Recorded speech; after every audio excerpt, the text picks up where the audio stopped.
Hey, everybody. Welcome back to the next episode of How to Get Away with Staffing. My name is Colin LeBeau, president at FoxHire, an employer of record platform here in the United States. And I've got our VP of Product, John Lindesmith.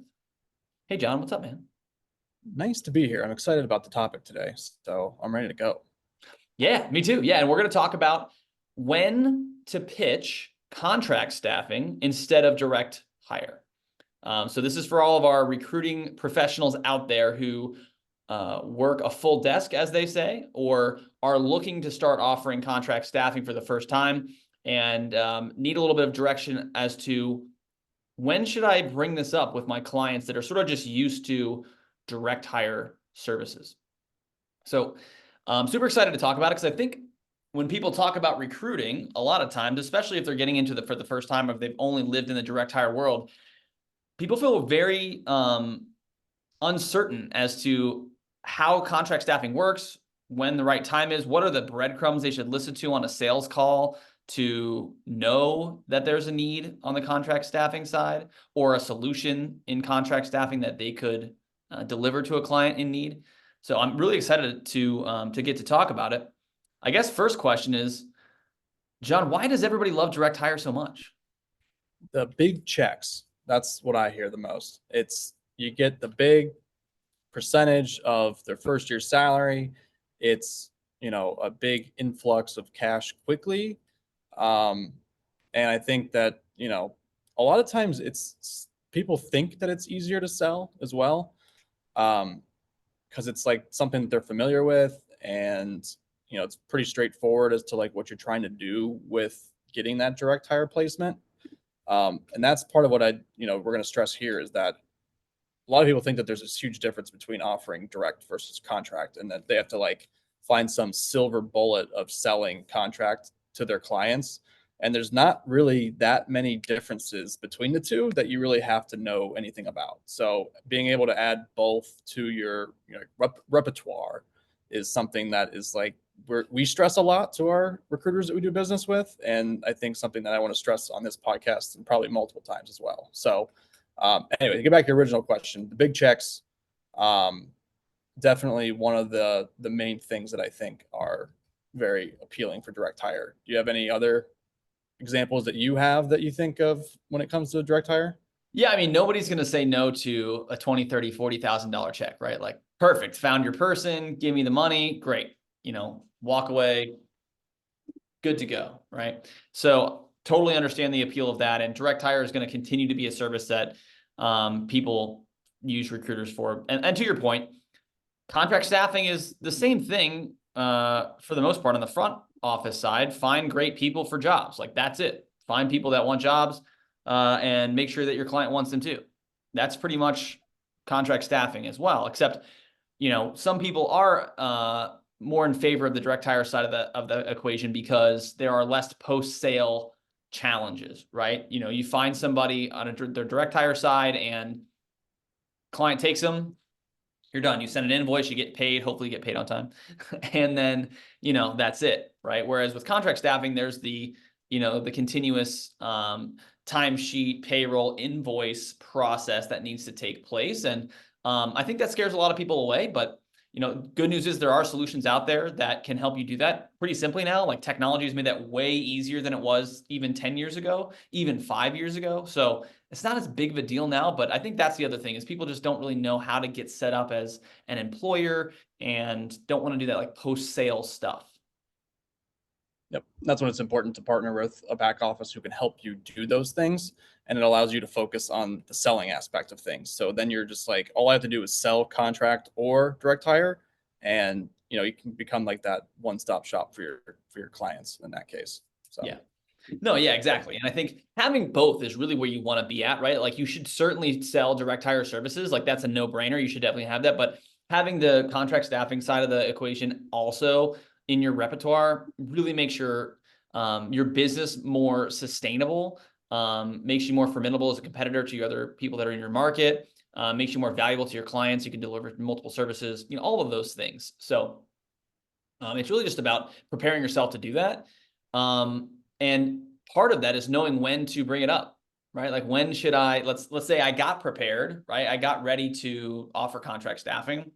Cool. I've got a back office, or I've built my own back office, whatever the case may be, using an EOR, any one of those options. So now it's like, okay, cool, let's sell this thing. What are some of the main scenarios or opportunities that you would advise recruiters to look for that would make sense for a contract staffing pitch? I think the first one, and we're seeing a lot of this recently, is it's becoming more difficult to fill certain highly skilled roles with a direct hire placement, because there's simply just not that many candidates out there that can fill the skills gap that's being left with baby boomers retiring, and just the advance of technology and having to have skilled workers to do these types of roles. There's just not enough candidates out there. So one of the things that I talked about in a speech that I did on this similar topic is that, there's a skills gap and there's a birth crisis at the same time. So we don't have enough people ready to come fill roles that are being left. And the fact that you can offer a contract job to give the client someone to try out that role, I think is something that you can definitely utilize as you're trying to fill, that very hard to fill type of role. And that kind of is like, you have this candidate, maybe they're not perfect, but then why not offer them first on a contract, see how they do. And then it's that low risk try before you buy for both parties, because the candidates get to try working at the company and the culture first as well. So it's that try before you buy method that works for both the clients and the candidates. Yeah, totally agree. And a great example of this, right, was during COVID, there was a big time nursing shortage, and they turned to staffing firms to do contract staffing. And so there are firms that do recruitment, direct hire recruitment for nurses, absolutely. But a lot of them ultimately started selling way more contract staffing and getting into the travel nursing market because there weren't enough nurses, and the only way to get them was to go through contract staffing services.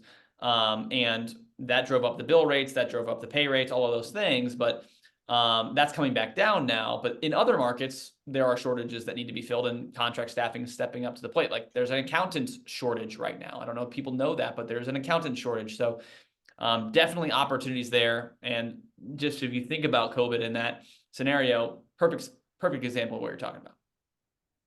Yeah, there was a research that came out. The University of Phoenix did a 2024 Career Optimism Index, and employers that filled out that survey said 56% of them says one of their biggest employer challenges is they're finding it difficult to find new talent for company or departments within the past year. So it's the hard to fill role is something that we're going to continue to see, and contracting or having that available to offer to your clients is going to be extremely important.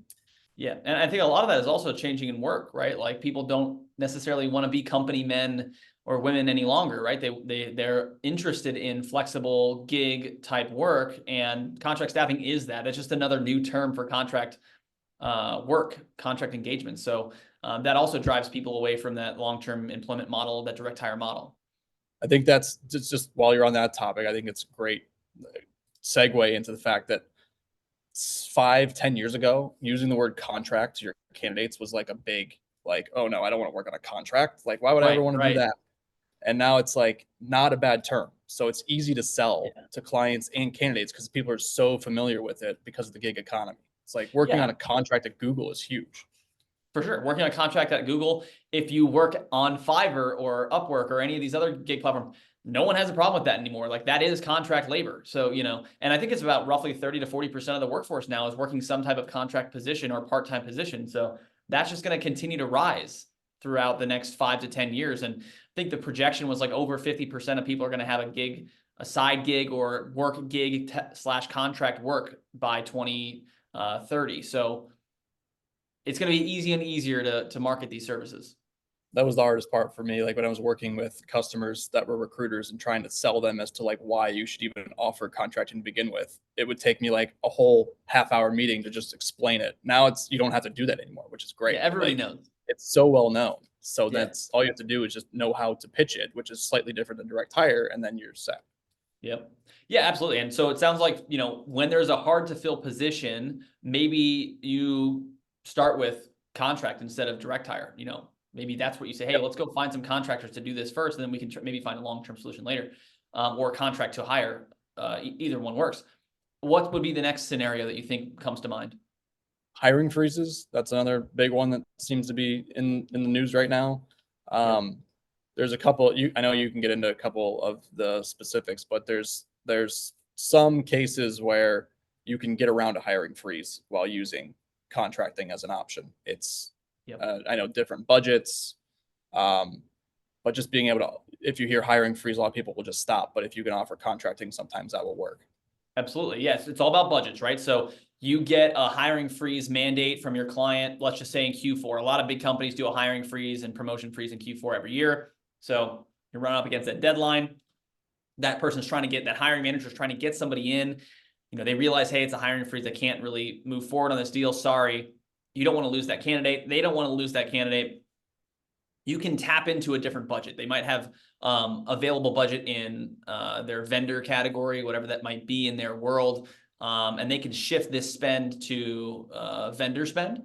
And you can be the employer, or you can use an employer of record like FoxHire to be that vendor of contract staffing services. And they can work on a contract until which time that the hiring freeze goes away. And then they can take that person full time. And so you close a deal you would have otherwise lost. And that's a really great benefit to your recruiting business as a whole, because that would have been a lost deal. And now you just secured, you know, another deal. And we've seen just anecdotally about 1 out of 10 of those opportunities can close that would have otherwise not. And so you can increase your closing percentage at roughly 10% just by offering this solution. And that's the try before you buy also allows you to make money off of the contract. And then if you have a conversion fee where it's allowed, you can then make a bulk direct hire conversion fee on top of that, which obviously is good for your agency. So you get the hourly and you get the conversion fee. You get made whole on your entire fee. Yeah, it's a great tool to have in your toolbox, you know, if you're facing this dilemma, and everybody's going to face that at some point if you're in recruitment.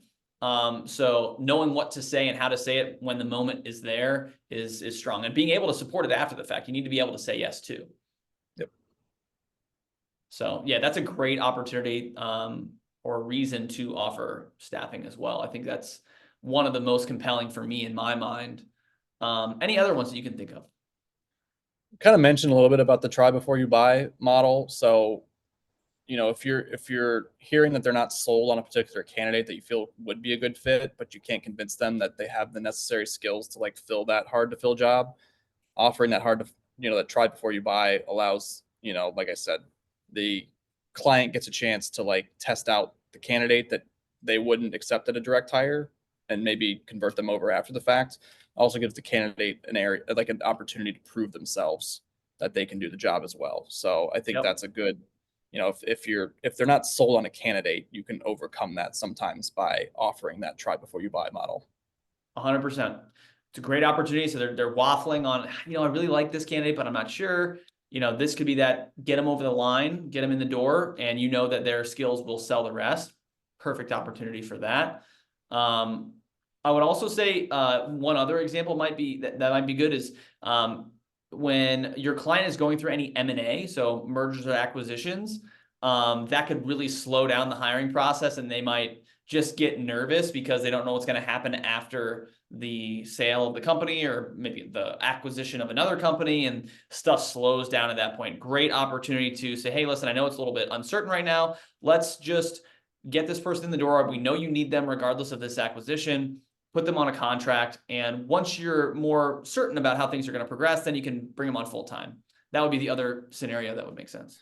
You can also utilize it when they're looking at 1099 misclassification and converting someone over to a W-2. Sometimes they don't want to put that person on their payroll full time. And you can say, you know, to protect themselves, to protect your clients from 1099 misclassification, you know, put those person on a W-2 on a contract basis.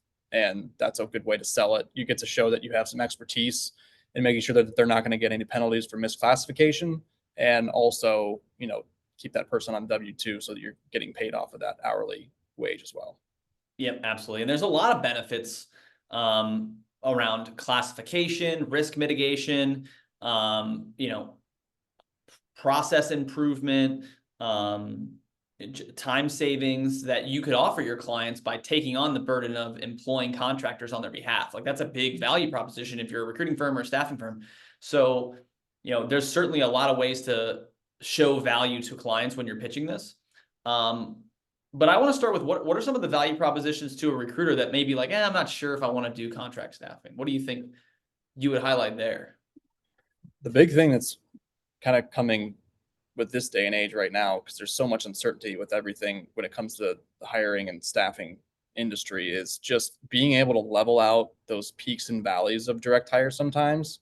If you have the consistent recurring revenue that you can get through having a certain number of contract placements on assignment at every point of the year, you can really raise your floor of like not seeing a huge dip on a monthly basis. So just having a couple on, constantly throughout the year it's great to help level those peaks and valleys. For sure. I mean, when job orders are down, right, which a lot of people might say job orders are down now, right? If you had sold contract staffing 6 to 10, 12 months ago, you would have contractors out working right now. And their invoices being paid would be that bridge, or would provide you with recurring revenue that you otherwise wouldn't have, and you'd be sitting idly waiting for your next direct hire placement. That's what John's talking about, right? And so it really rounds out your desk and makes you more sustainable as a business. I think it's a big benefit. But when you say that recurring revenue, that also brings another benefit that I want to bring up, which is the valuation of your organization. So most direct hire firms are not sellable to an acquirer. People don't want to acquire a direct hire firm, especially the smaller ones, because you're only as good as your last placement. And when that owner leaves, there's no guarantee they're going to get another placement, right? Like the owner is the business and the business is the owner. And so having contract staffing as a part of your service model delivers recurring revenue. That drives up the valuation of your firm, and you can actually sell it based off of the recurring revenue and your EBITDA that comes from that. So if you're looking at your business as not only paying the bills today and your lifestyle today, but ultimately could be your retirement, definitely want to add contract staffing to your desk, because then you can actually sell your organization at the end of the day when you want to retire. Which enterprise value is not there if you only do direct hire. I was doing the mergers and acquisition thing's perfect, because the other thing with that is that a lot of times you would pass down your recruiting or staffing agency from like generation to generation, and the newer generation isn't necessarily wanting that anymore. They're not interested. A lot of people like don't have anyone to pass down their company to, and it's like, well, let's get some contract staffing in there, increase your EBITDA so you can sell it for something that you can pass down. So that's another key thing as well. Yep, absolutely. That's a big piece as well. Yeah. I think I've been hearing a lot about this recently. The whole, the baby boomer generation is retiring and nobody wants their businesses anymore. And so, plumbers and accountants and all these types of people, their kids want to be TikTok stars or whatever, and they don't want to actually own the business anymore. That's How dare they not want to be recruiters? Yeah. Yeah. Same thing for recruiters, Yeah. Same thing, right? Oh, yeah. Yep. That's very interesting. It's funny. Yep. The other story I love to tell about just offering contracting is when I was doing a speech probably like 6 years ago when I was starting at these conferences. I was talking about how, I was at the pool talking with an attendee, and they're like, I love contract staffing because I can just be sitting in the pool right now and I'm making money off of every hour at my contractor's work, and I don't have to do anything. I'm just raking it in right now. And I'm like, yeah. So I was telling that story at a conference I was at this year, and the guy was like, that was me. I love it. And I was like, that was you. I forgot that was you. It's true, man. Make money make money while you're sleeping, make money while you're at the pool, right? Like those people are out working on those assignments. And the average contract assignment is about 3 to 6 months. So, if you get 10, 12, 15 going, that's a pretty good revenue stream for your business, especially if you're smaller, and it's easy to build upon that, because especially if you're in, industries that rely heavily on contract, like accounting, finance, IT, or healthcare, like there's plenty of need for contract staffing in those segments. And the bigger companies in those segments really have a very built out method to procure those services. And so You might be asking yourself, why can't I get into Coca-Cola or some big company in your niche, right? It may be because you're not speaking their language. You're not going in the door that they want you to go in, because a lot of times these bigger organizations use third parties to manage their procurement of recruitment and staffing services. And if you can't deliver staffing on top of direct hire, that third party is not going to look at you as a, verified supplier, somebody that can deliver what the client needs. So a lot of times if you have a full desk, you have, a rounded out services or your one-stop shop, you'll find that you're going to be getting into more business development opportunities as well. And business development is huge right now. Like that's what everyone I talk to, it's like, I'm doing biz dev, biz dev, biz dev. Like, how can I do more biz dev? And I was pitching like exactly what you said, like use contracting as a supplement to your direct hire business that will allow you to be like the one-stop shop, the consolidated vendors. You can staff everything that they need at their particular company and offer it that way. And someone came up after me as I was pitching that and was saying, John, like, you're right, but you're backwards.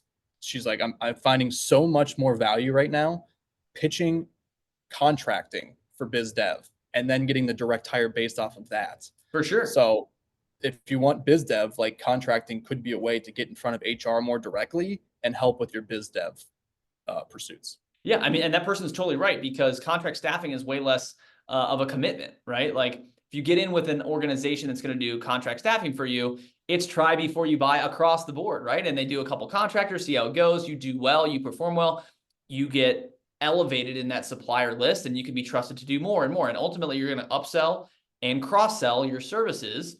And you'll find that you fill a couple of contractor jobs, like, hey, can you do this other one and this other one and this other one? And by the time, a year, 2, 3 years go by, you've got access to all their job openings. Yeah. Shout out Amy Chapman for that one. That was shout out Amy. Amy great. knows what's up. She's right. She does. She's on it. She knows.